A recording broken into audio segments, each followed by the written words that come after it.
Well, here we are, the little blast from the 80s here. Got these at a boot sale. They're Sanyo powered speakers for Walkmans. Very widely used, of course, back in the 80s when they are into the 90s. And only really replaced by the iPod things and all that in quite recent times.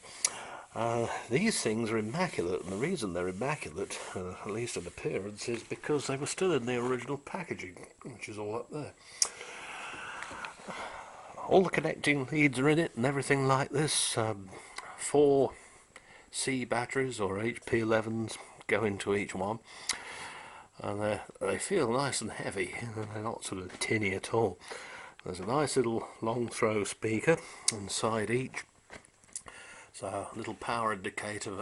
When I connected it all up, there's a transistorized circuit in each of these.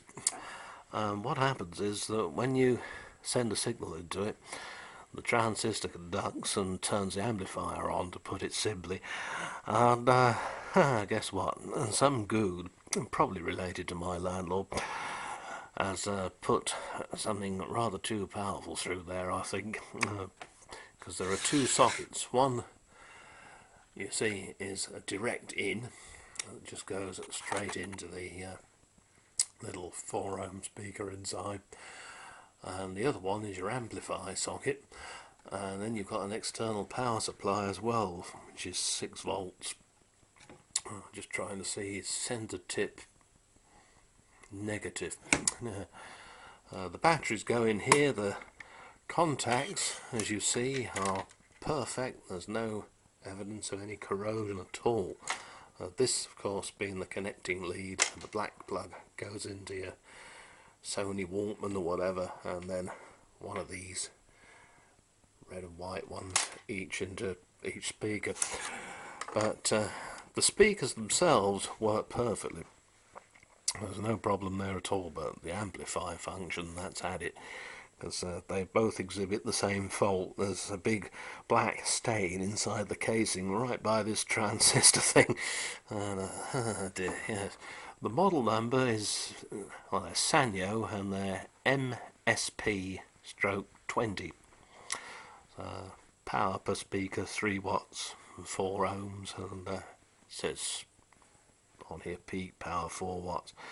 Sanyo Electric Company Limited, made in Japan no less. So you can tell how old they are by the fact that they are actually made in Japan.